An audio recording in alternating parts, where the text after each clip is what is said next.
Now I'm going to introduce our speakers. Tonight, we are pleased to have with us, and I apologize again if I mispronounce your names, Richa Hingorani, Global Program Director, and Nasreen Samad, Pakistan Program Manager. Richa has over 12 years of experience in gender and education-based programming in India. She holds a master's in development studies with a specialization in gender from the School of Oriental and African Studies at the University of London. She is a Chevening Scholar and a Swedish Institute Leader Lab alumni. At Girl Rising, Richa is the Director of Global Programs, and she oversees programming in 8 countries. She has developed and implemented various curricula on gender themes and designed training models for educators. Nasreen Samad is a social change and community development practitioner and has worked in various development areas, including education, peace building, and women's empowerment.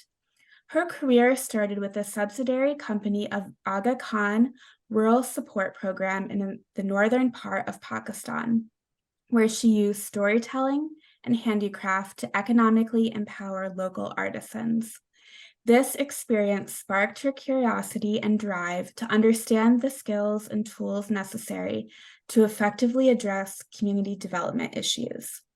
To further her education, Nasreen pursued a master's degree in development studies from the University of Melbourne. For nearly 4 years, she has served as the program manager for Pakistan with Girl Rising, implementing Girl Rising's storytelling and social emotional learning programs to engage educators, students, and parents. Please join me in welcoming Richa and Nasreen. And I'll turn it over to you two. Thank you.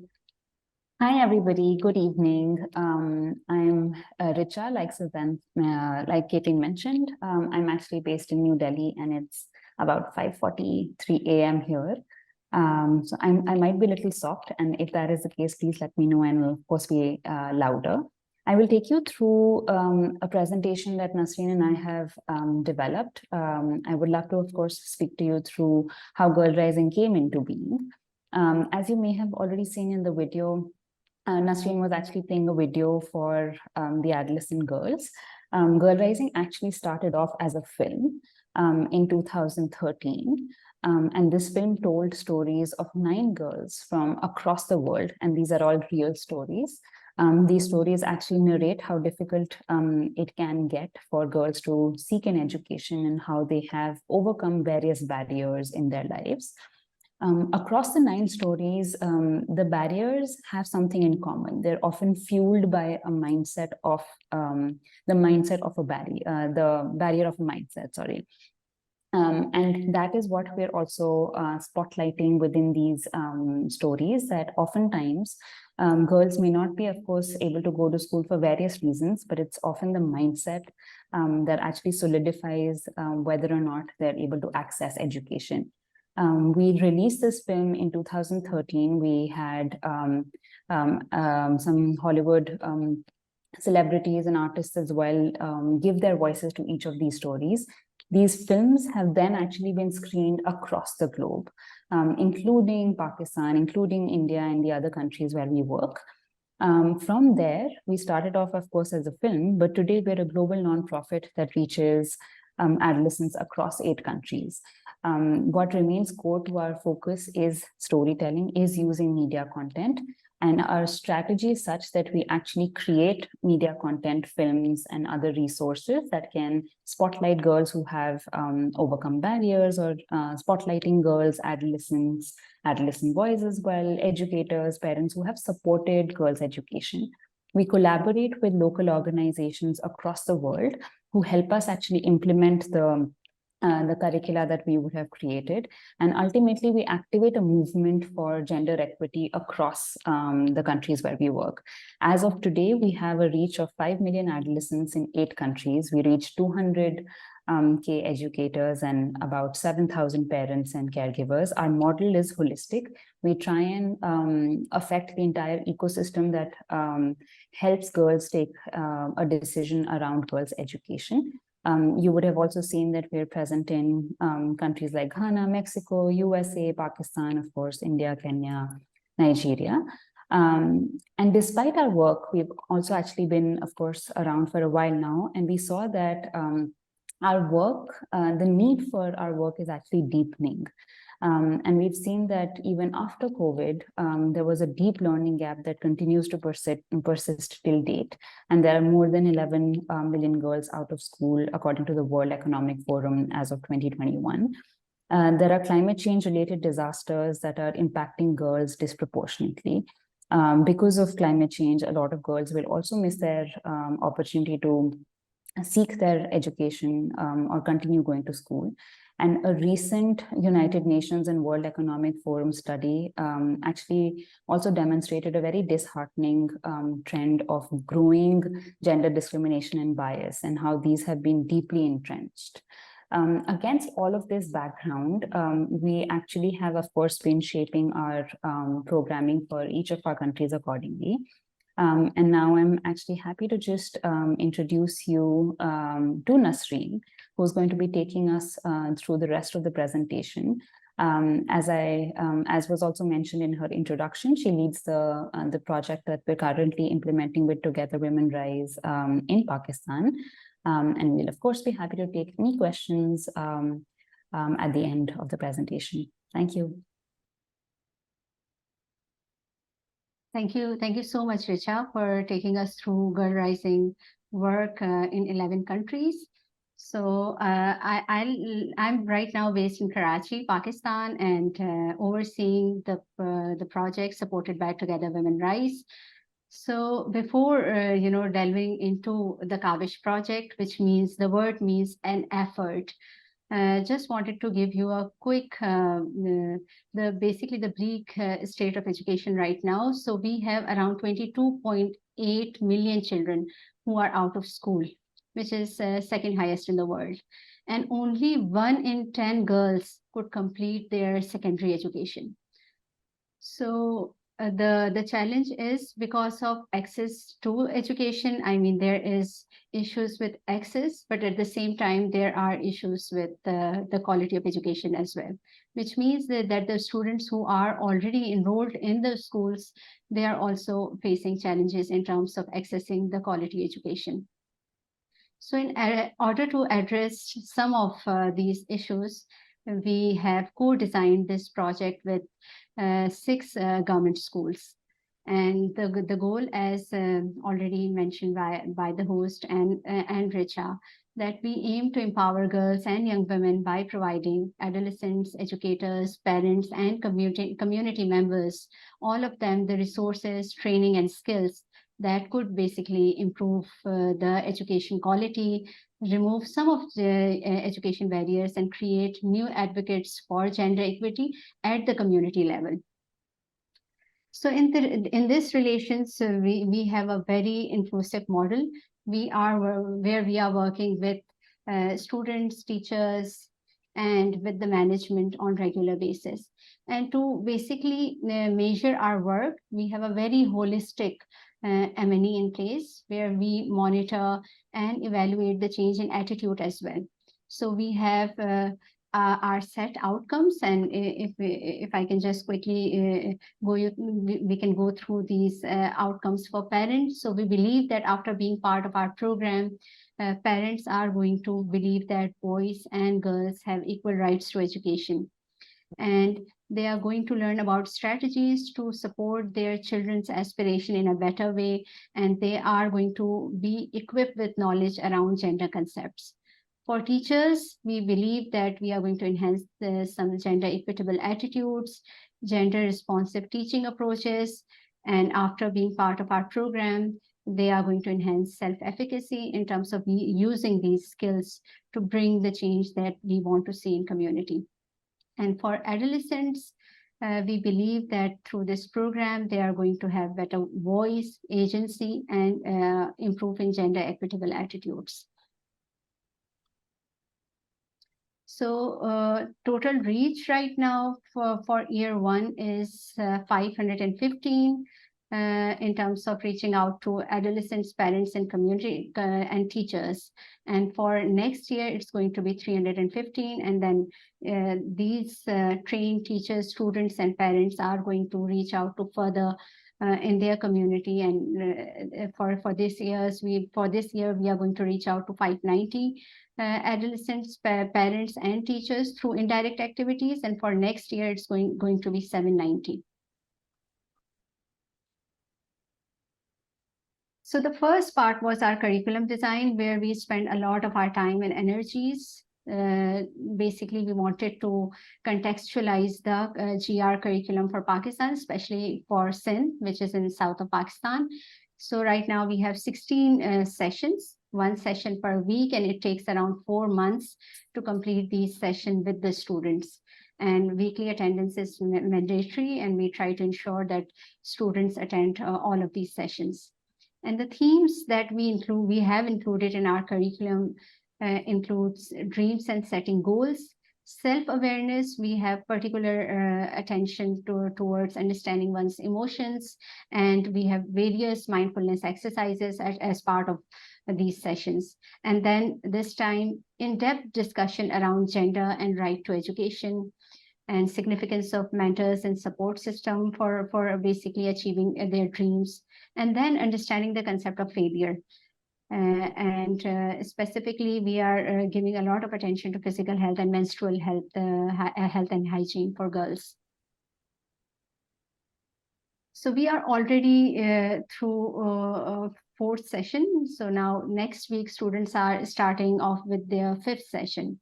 So just wanted to share like a testimonial here that one of the student, Ambreen Chario, mentioned that before attending the Me and My Emotions session, we were slightly aware of our emotions, but didn't know how or when to appropriately express them.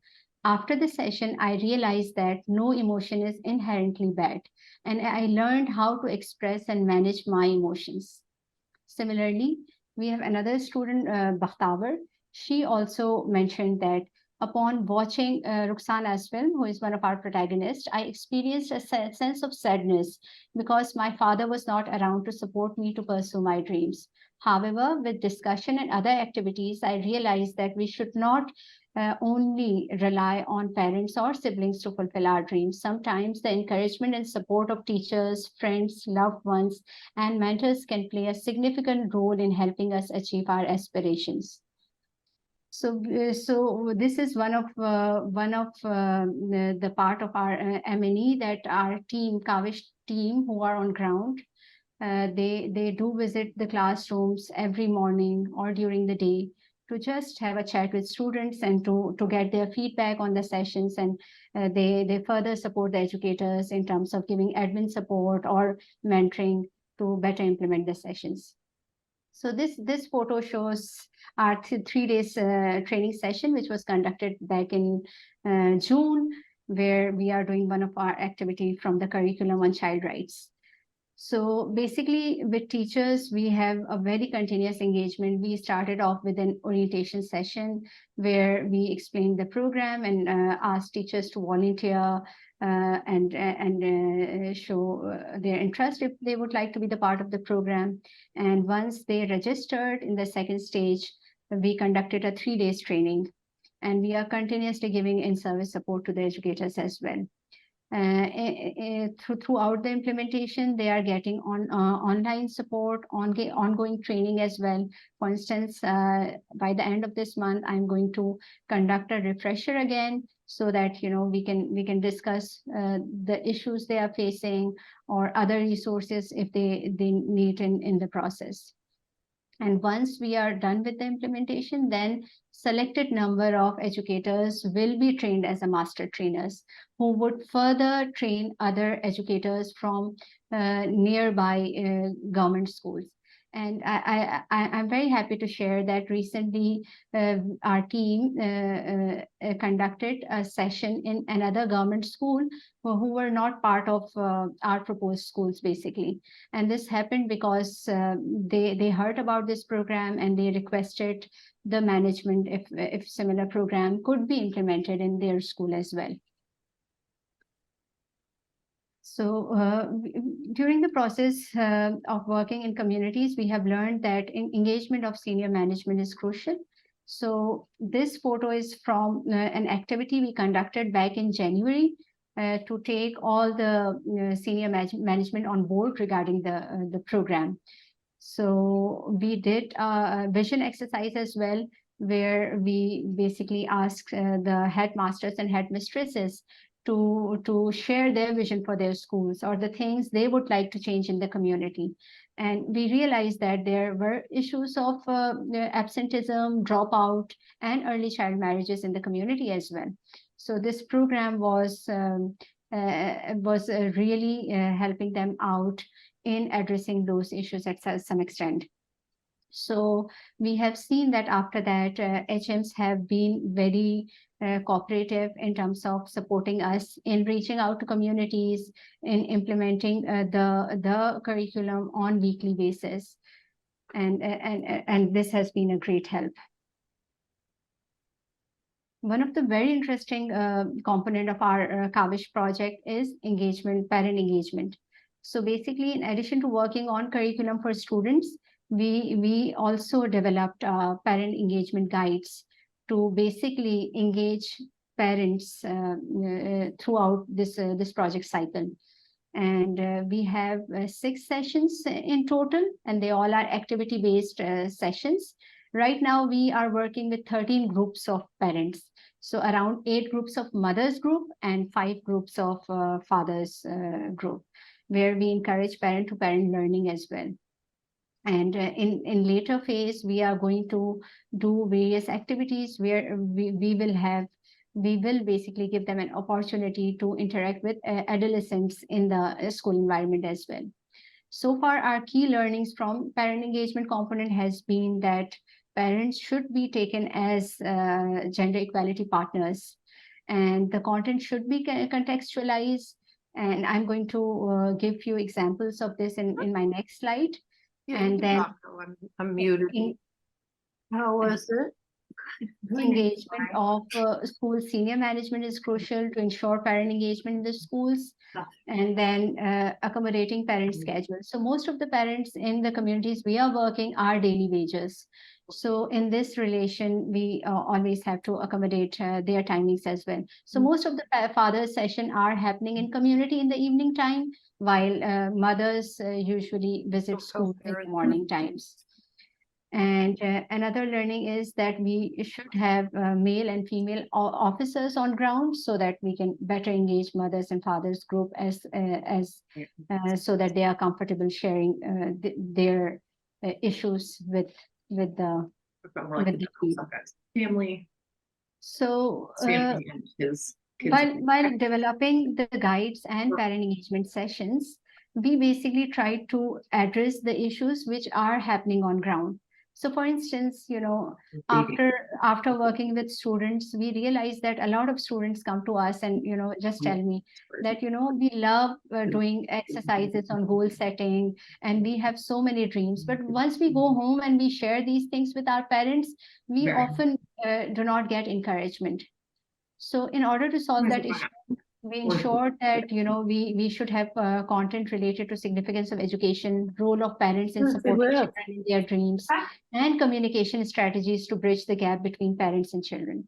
Similarly, as it was seen in the video as well, we have families who have faced significant hardships in floods. So we added a few sessions on emotional well-being and how to manage burnout, and some of the coping strategies. Somebody talking to you? As I mentioned, that we do have dropout or incidents of early marriages in the community. So to combat these issues, we have sessions on gender and child rights that could help parents create an inclusive environment for both their daughters and sons to thrive. So before I finish my presentation, this is a photo of mother who is making a card for her daughter. And I just loved her expression during one of the activities we conduct with parents. So I thought I should share it with you. So she mentioned that for several years, we had very limited involvement with the school. and were not fully informed regarding the activities of our children, which they are engaged in. Kavish project has taken a commendable initiative to involve us, providing insights into the classroom environment and our children's development. Another mother shared that upon hearing Rabia's story, which is a story, girl rising story from Pakistan, I felt a profound sadness because I was unable to complete my 5th grade due to an early marriage. I had a strong desire for education, but my marriage at a young age disrupted my dreams. While everyone else went to school, I also wanted, but my mother-in-law also prevented me from pursuing it. I'm more determined to support my children in achieving their dreams. This is a mother from Jelani School. Similarly, we have some testimonials from fathers as well. We have conducted 4 sessions with parents over the span of last 6 months. So one of the father mentioned, we feel grateful to get an opportunity to share our thoughts in an engaging manner. After attending the session, I also realized that as parents, we shouldn't burden our children with our stress. Otherwise, they may feel pressured and lose their focus on their studies. Another father from this community mentioned, after watching Ruxana's film, I felt that sometimes I show insufficient support to my daughters in pursuing their dreams. However, through discussions during the session and engagement in other activities, I experienced a sense of motivation and a reminder that it's not solely reliant on mothers or siblings to support them in fulfilling their dreams.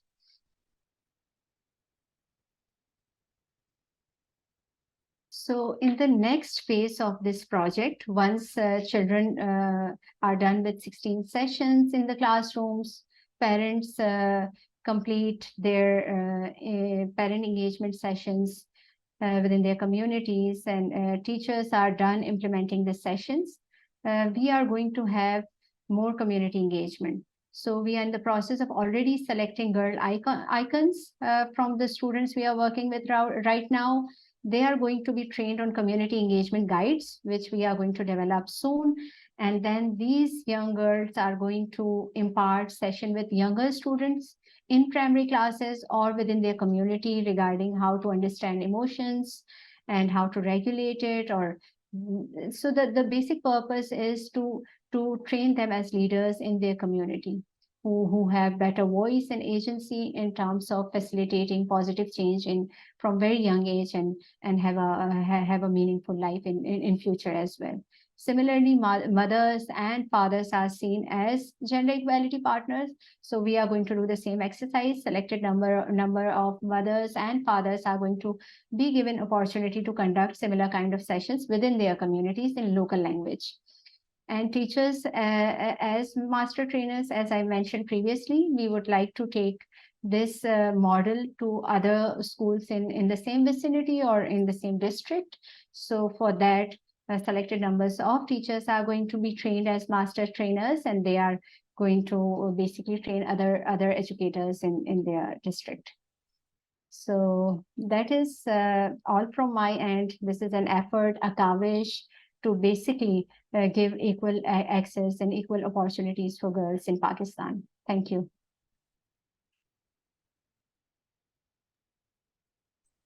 Thank you both so much for that amazing presentation.